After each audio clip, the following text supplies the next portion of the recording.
greatly to be praised. The greatness of the Lord is inconceivable. The love that He shows is unconditional. The power of the Lord is unbeatable.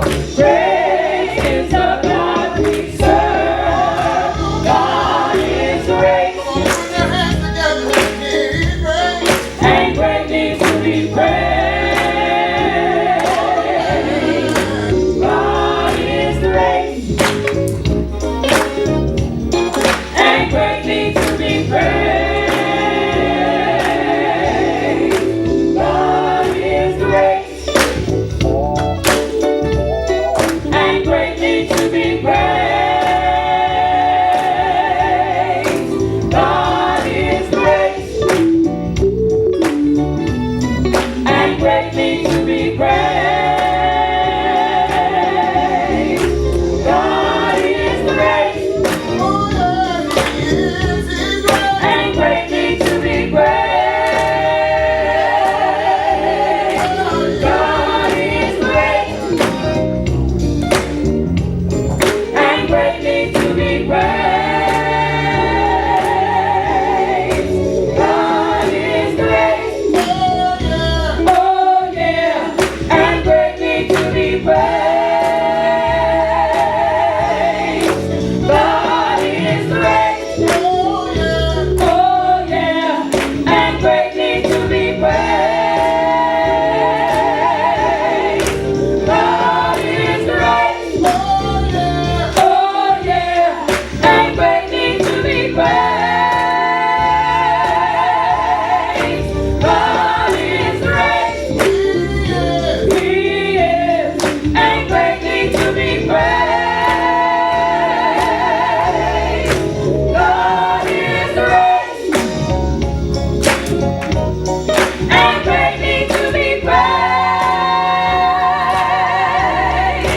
God is great and greatly to be praised. God is great, oh yeah, and greatly to be praised. God is great, oh yeah, and greatly to be praised. God is great, oh yeah, and greatly to be praised. God is great, God is great, God is great, and greatly to be praised.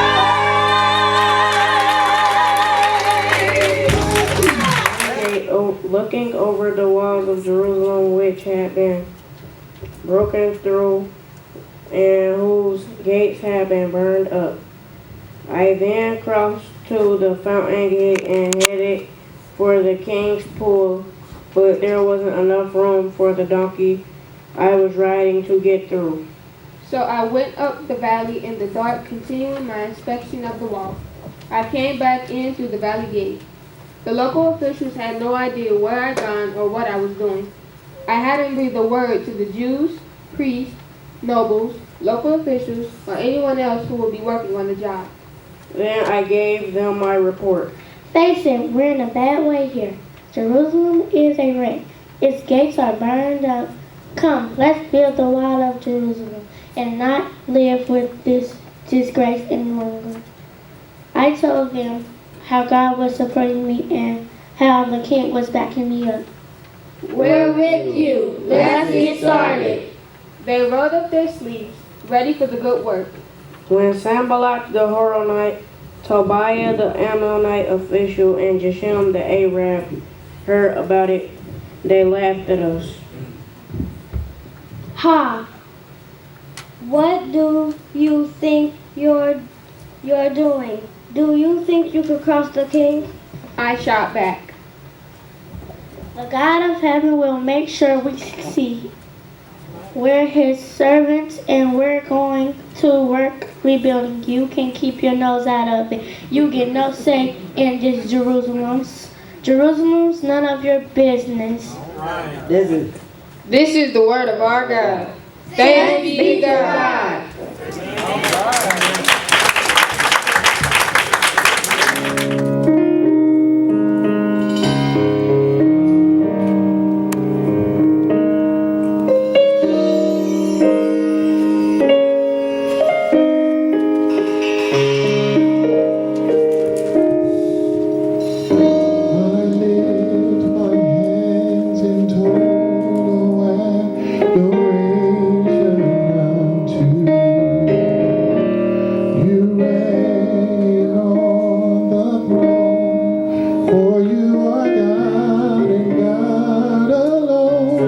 Because of you, my cloudy days are gone. I can sing to you this song. I just want to say that I love you more than anything. I lift my hands in total adoration unto you.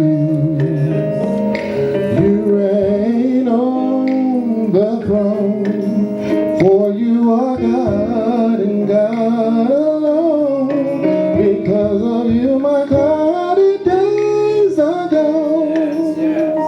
I can sing to you this song. I just want to say that I love you more than anything. Oh, you love me in your arms.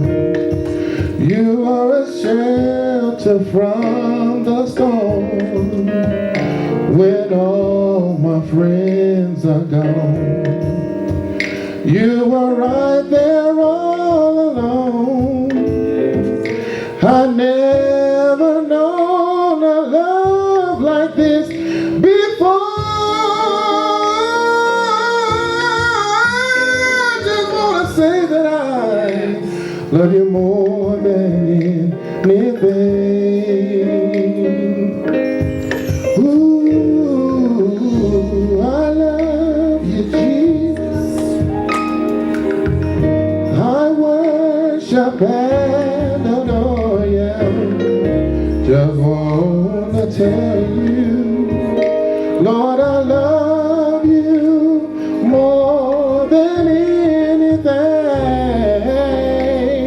If you know it, help me say, yeah, I love, oh, I worship.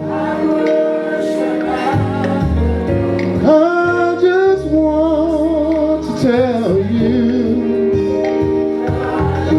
Lord, I love you more than anything. Oh, I love you. And I worship you. Come on and lift your voice. I just want to tell you, Lord, I love you more than anything. Whoa, I love you more than houses of land, silver, and gold. And I just want to tell you, Lord, I love you. Oh, I love you, Jesus. And I worship you. And I just want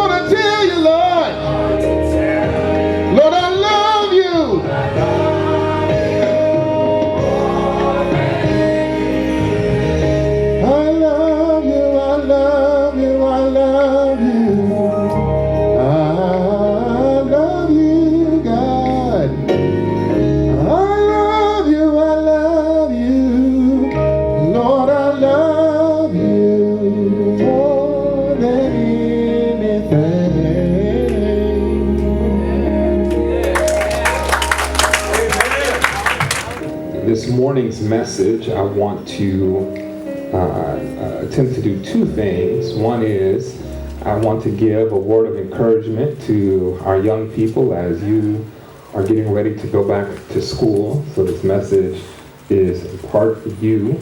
I also want to kind of put a bookend on the series that we've been in for most of the summer and even some of the spring on revolutionary relationships.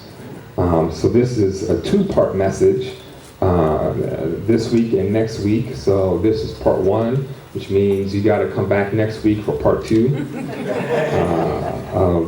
of this message. Just to catch you up on the scripture that our children did so wonderfully this morning in the book of Nehemiah. And if you're unfamiliar with the story, the book of Nehemiah opens with this individual, Nehemiah, who is a cupbearer for the king. His job as the cupbearer was to make sure that no one tried to poison the king.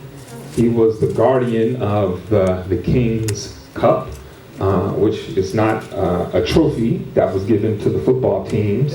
It was the cup that the king actually drank out of. He was to make sure that that cup was safe at all times, and that nothing went into the cup that would harm the king. And so he did so by testing everything that the king drank before the king drank it.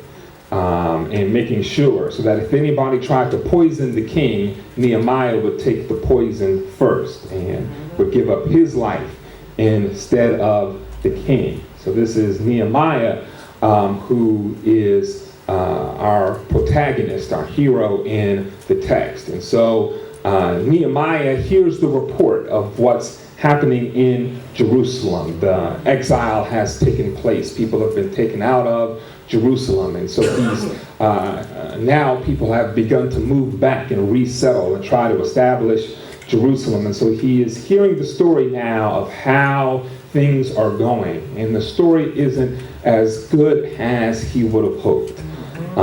He has heard that people have moved back into houses, that people have moved back into property. In some cases, some people are building up their homes, but the walls of the city still lie in disrepair, that there is no protection in the city. And because there is no protection in the city, then thieves can roam in and out of the city and do harm. There is nothing to keep the people safe as they walk through the city at night. People can come through and exploit the city for their own purposes. The neighboring towns and villages do not have to respect Jerusalem, but they're able to take advantage of it as they see fit. He hears the story and it begins to weigh on him. And so all of chapter 1 is Nehemiah's prayer to God about what is happening in the world, in his community back home. And so this prayer is heartfelt, and he offers this prayer to God, and it's always a good reminder that when problems come in our lives, especially those problems that seem too big for us to handle, that a good first step is to go to God in prayer. It's an important first step. On Tuesday, Pastor Rick preached about seeking first the kingdom of God, and he reminded us that in everything we do, we ought to make sure that we seek God first. It's important that we first pray. But what Nehemiah shows us, my brothers and sisters, is that prayer alone is not enough. All right. It's not enough to pray about a problem if you're not going to do anything about the problem. It's not enough to pray about a situation if you're not willing to work to fix the situation. It's not enough to pray for good grades if you don't open the book to study. It's not enough to pray if you're not going to do the work. So Nehemiah not only prays, but he creates a plan. he goes to work for the king and goes to work looking sad and upset. Now, I want you to understand this was dangerous for Nehemiah because kings had a tendency to ego trip a little bit. They had a tendency to be a little bit of what we might call today divas. They were a little spoiled. In other words, you did not go to the king acting any old kind of way, because if the king was upset about the way you carried yourself in the king's presence, the king might kill you. That's right. That's right. Just because you look funny at the king might kill you. And so Nehemiah knew he was taking his life in his hands, but he had to do something. He could not approach the king unless the king called for him. So he looked sad in the king's presence, so that the king asked Nehemiah, "What is the matter with you?" The king knew it's not good to have the person who's responsible for protecting your life having a bad day. If there's anyone you want to take care of, it's the person who's making sure that you stay alive. You want to make sure they're happy, because if that person is unhappy, something might happen to you by accident or on purpose. So you want to make sure if anybody's happy, the cupbearer is happy. So the king turns to Nehemiah and he said, "What's going on? What's wrong with you? Why has your countenance fallen?" And Nehemiah says, "King, how can I be happy when my home is in such a state of disrepair? How can I be happy even here working for the king? How can I be happy even if I have a good job? How can I be happy if everything is all right with me here when the people who raised me, the people who gave me birth, the people who shaped me into who I am, the land in which I come from, the place of my people is in disrepair? How can I be happy if that is what's going on?" Maybe Nehemiah had been listening to a little bit of Marvin Gaye.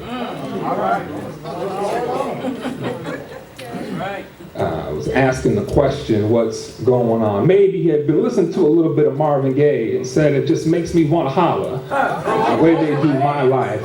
Maybe he had been listening to a little bit of that good old R&B. And so he says to the king, "How can I be happy when all this is going on?" The king says to Nehemiah, "What do you need from me?" And so the king gives Nehemiah the resources he needs to go back home. As he goes back home, you met Sanballat in the reading that the kids did, but Sanballat did not first appear there. Sanballat first appears on Nehemiah's trip home. As he's going home with all of the resources, having talked to the king, Sanballat meets him with all of this lumber and all of these materials that Nehemiah has for the wall. And Sanballat says, "Where are you going with all of that stuff?" And Nehemiah says, "I'm going back to Jerusalem." Sanballat says, "Do you think the king is going to let you rebuild the walls of Jerusalem?" Now, Sanballat didn't care anything about what the king thought. That's right. But Sanballat had interest in Jerusalem staying weak, because a weak Jerusalem meant that he was able to take advantage of it. This is a lesson that appears over and over in the biblical text, my brothers and sisters, and it also appears over and over again in life. It is when oppressed people start to straighten up their backs, when oppressed people start to raise their head, when oppressed people start to walk a little straighter, people who had been profiting from the oppression act up and don't know how to handle it. They feel like all of a sudden they're being attacked or threatened because they can't profit from the oppression anymore.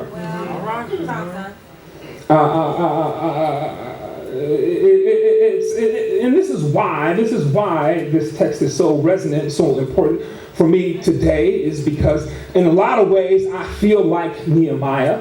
I wake up in the morning and I thought yesterday was a decent day. I had, in fact, almost all this week it's felt like a good week. I went and played basketball early in the week, and I was playing defense and beating one of the best players in Xavier's history, and I was excited about it. I stepped on the scale, and I was down in the 220s. I ain't seen the 220s since y'all have known me, so I was excited about that. I went to Columbus, and Pastor Rick preached a good message. I spent the rest of the week talking with people who do political work from around the country and engaging in conversation and thinking about new strategies. So it's been a good week. I spent yesterday out meeting people in the community, so I felt like it was a good day. I went to bed, I woke up this morning, and I heard about Milwaukee.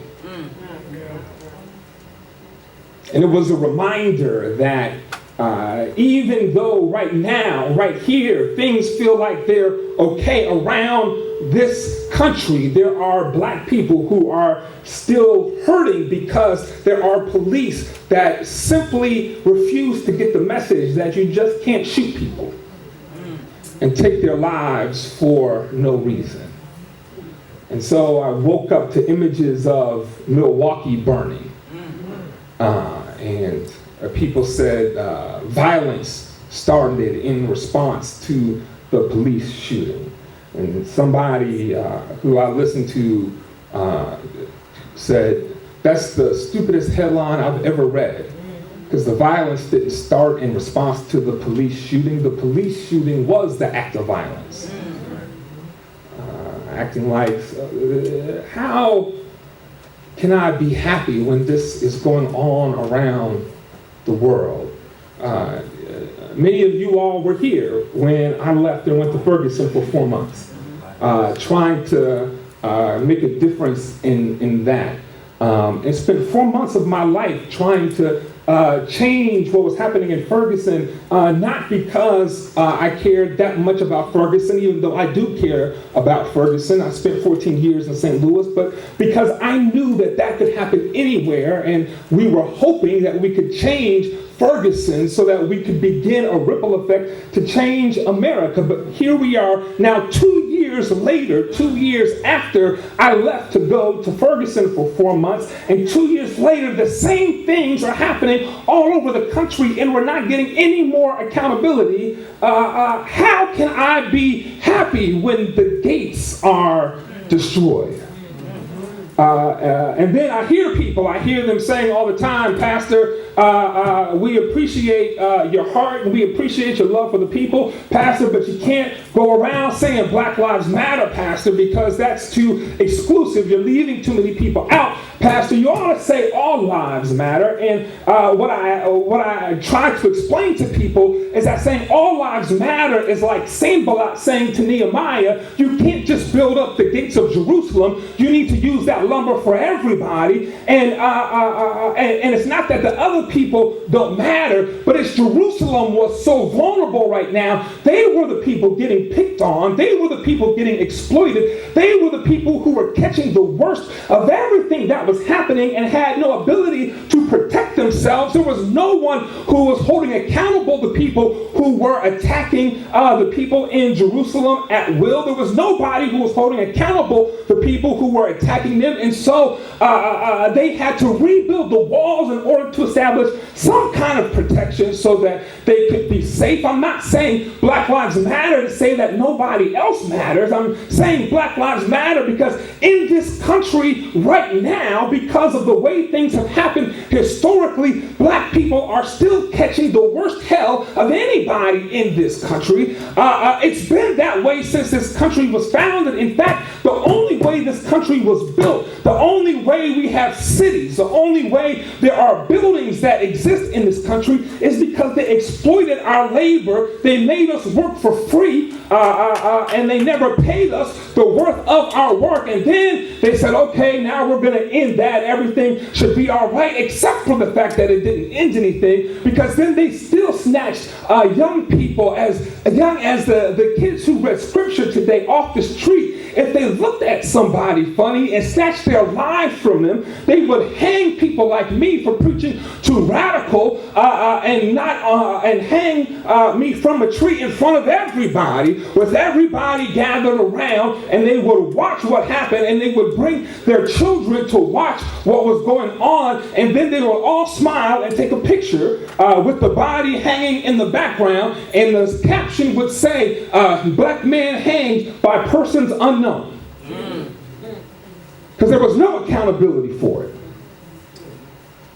And then they said, well, maybe we should stop lynching people. And so after decades of fighting against that, then they switched, they decided to stop. There was more accountability, and so they didn't lynch people in the same way. But what happened was then the government saw that there was a shift happening, so they said, what we're going to do now is we are going to, we have to stamp out crime in our cities. Notice they weren't interested in stamping out crime when they were hanging black people. But now all of a sudden, we've got to stamp out crime.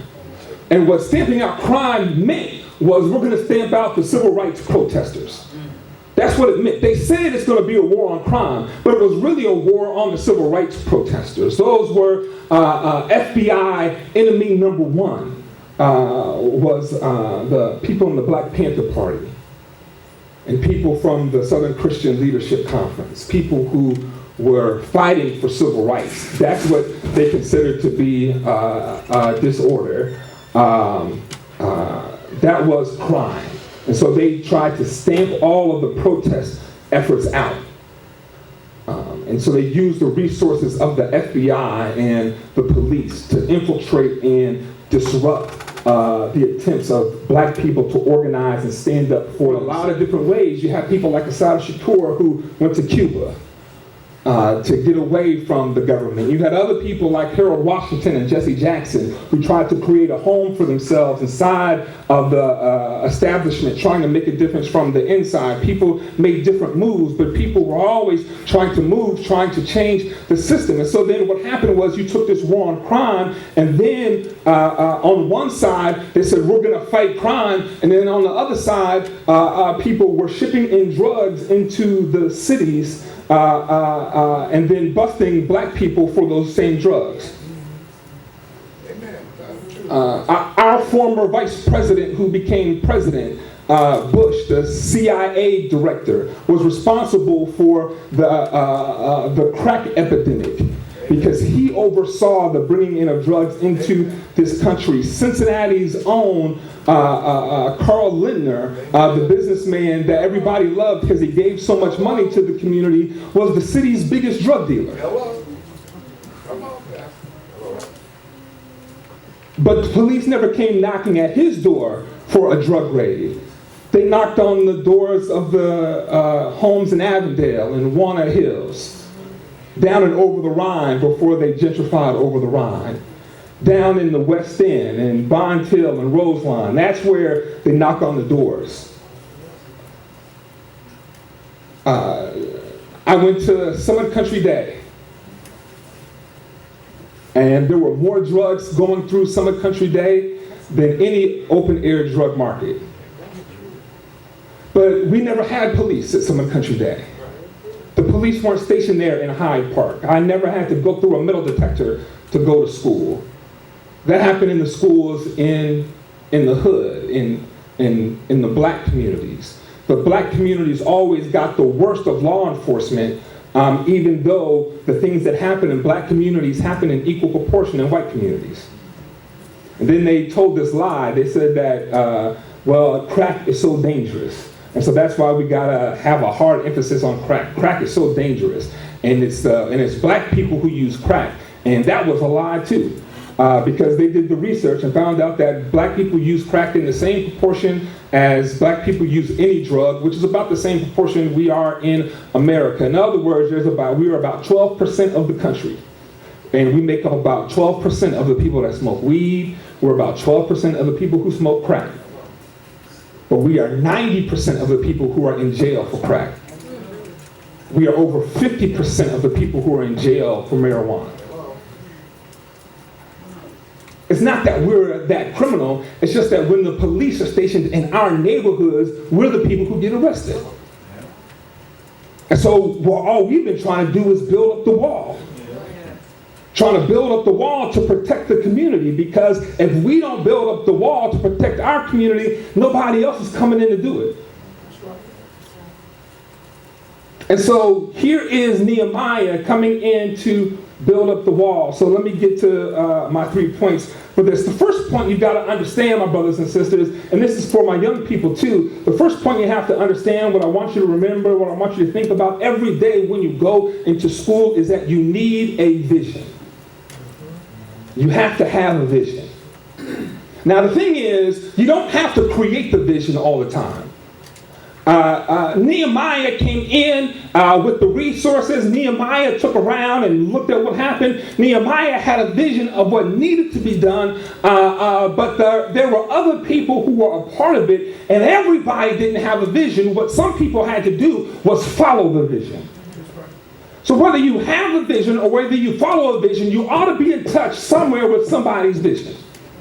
So let me put this on a level that maybe some of my young people can understand. Does anybody here know who LeBron James is?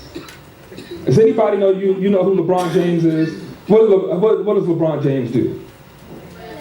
He played basketball. Not only does he play basketball, he plays basketball better than anybody has ever played basketball before. Yeah. LeBron James is a phenomenal basketball player. But when LeBron James was right around your age, LeBron knew he had a gift for playing basketball. He knew he was going to be rich doing this. He had a vision for what his life looked like. He grew up in Akron, and the place in Akron where he grew up, I've walked in his neighborhood where he grew up, and it was a bad neighborhood. It was a neighborhood like the worst of Over the Rhine back in the day. It was a bad neighborhood that LeBron grew up in. And it was remarkable that he was able to stay focused in getting out of that neighborhood. But what LeBron did was LeBron huddled with a group of his friends, his best friends back then. He knew there wasn't a whole lot of people that was going to help him out, not early, but he gathered with his friends and he said, look, we all we got. But we're going to get out of here. But this is what I need y'all to do, is I need y'all to understand I can play basketball, so I can help us get out. But that's not enough if there's not a support around me. LeBron saw all the players that made millions and millions of dollars. Antoine Walker made 100 some odd millions of dollars and lost it all after he retired. LeBron saw that and he said, I need people around me to make sure that I don't lose the money. So this is what we're going to do. He would turn to his friend Maverick and he said, Maverick, I want you to be my agent. You're going to go to business school. And so that when it's time for me, the rookie contract, I need to sign with a regular agent to help me get in the door. But as soon as I get in the door, when it's time for me to renegotiate, Maverick, you're going to take over and you're going to renegotiate so you get a commission from that signing. And then you can build your own company to represent other athletes. And because I'm your first client, then other people will sign with you so you can have your own business. He turned to his other homeboy and he said, I want you to go to design school. And every LeBron James, anything that gets made, you're going to design it.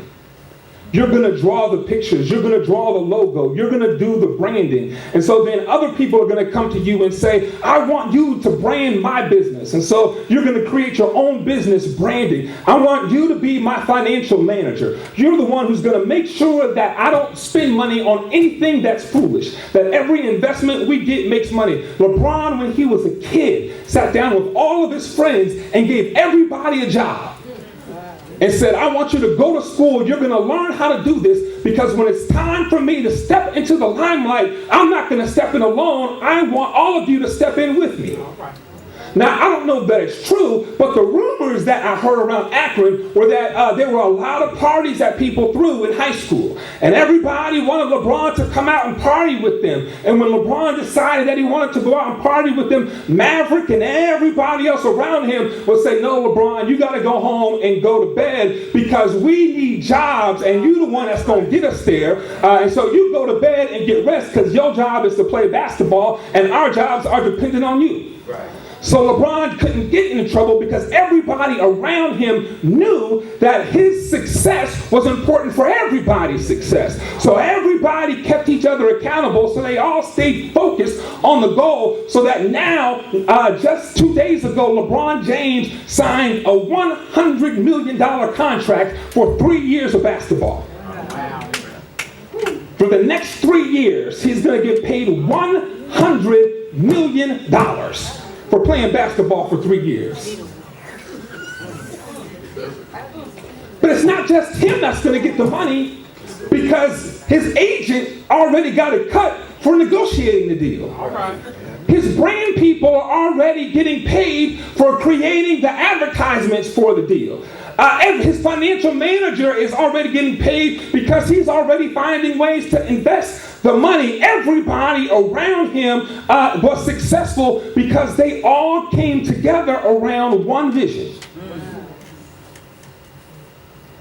And so you got to find a vision.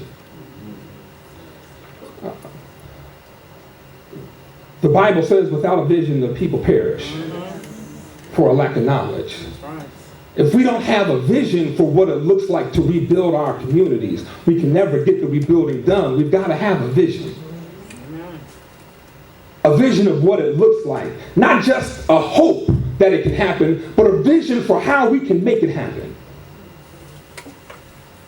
The second thing that Nehemiah did, not only did he have a vision, but Nehemiah built his team.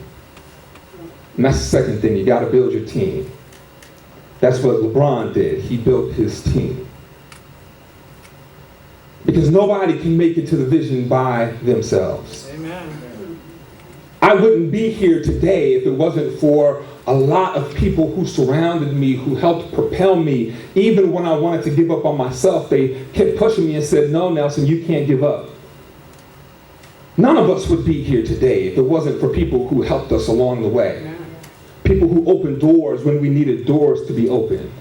People who may have made a meal when we needed something to eat. People who may have put money in our pockets when we needed a little financial assistance. People who were there to help us every step along the way. None of us would have made it without somebody opening a door for us. We need people in this. That's why we've been preaching about revolutionary relationships, because no matter what people say, you can't pull yourself up by your own bootstrap.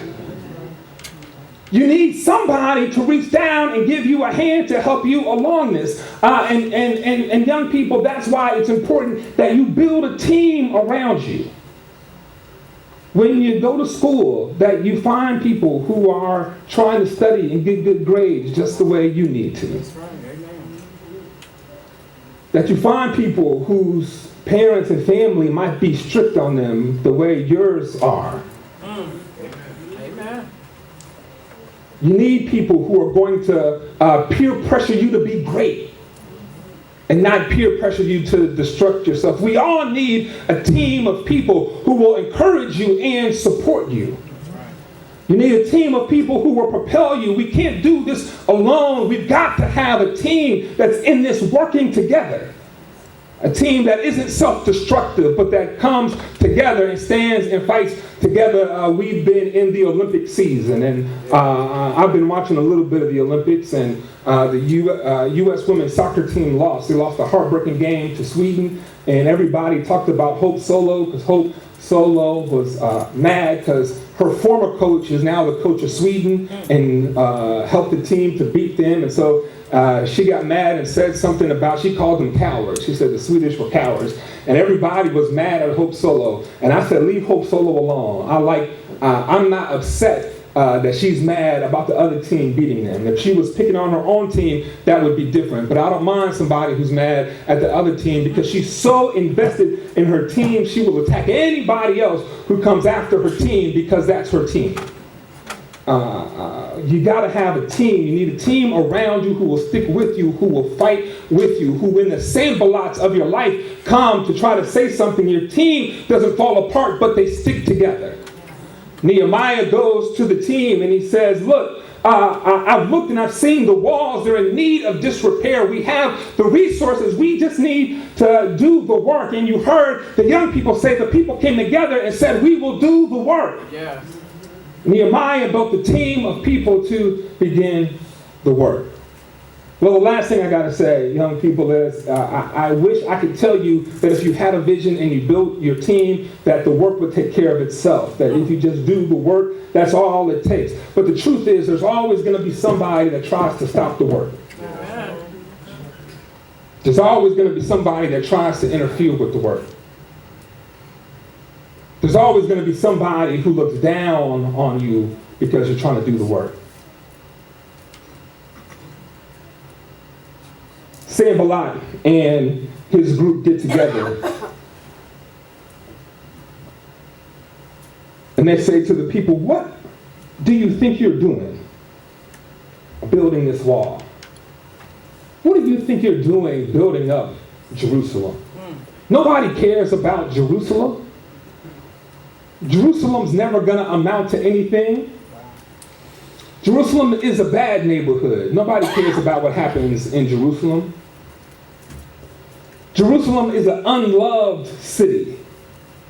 Nobody cares about what happens in Jerusalem. There are always going to be people, we call them haters nowadays. There are always going to be people who have negative things to say.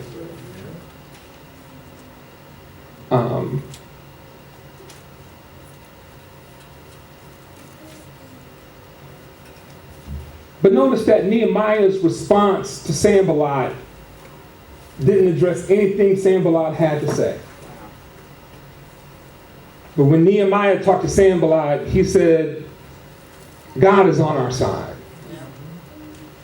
And God is going to make sure that we succeed. Nehemiah didn't even worry about what Sanballat had to say, but Nehemiah knew that God was protecting their work. And that God was going to make sure that they had the victory. And so he continued to rally the people together. And he said, we are God's servants, and we're going to do this work rebuilding. You can keep your nose out of it. You get no say in this. Jerusalem is none of your business. All right. Jerusalem is God's business. So my brothers and sisters, when you have your vision and you have your team, when the haters begin to do what haters do, don't get mad at the haters. All right. Don't get upset. Just remember that you're doing God's business. When people want to cast disparagement on you because you're straightening up and walking a little straighter, don't be upset about the haters. Just know that you're doing God's business. When people are looking at you funny because what you're doing, because you're not doing the things that you used to do, because you're not spending time in the ways you used to spend time, because you're trying to better yourself and better your community, don't be discouraged. Just remember that you're doing God's business.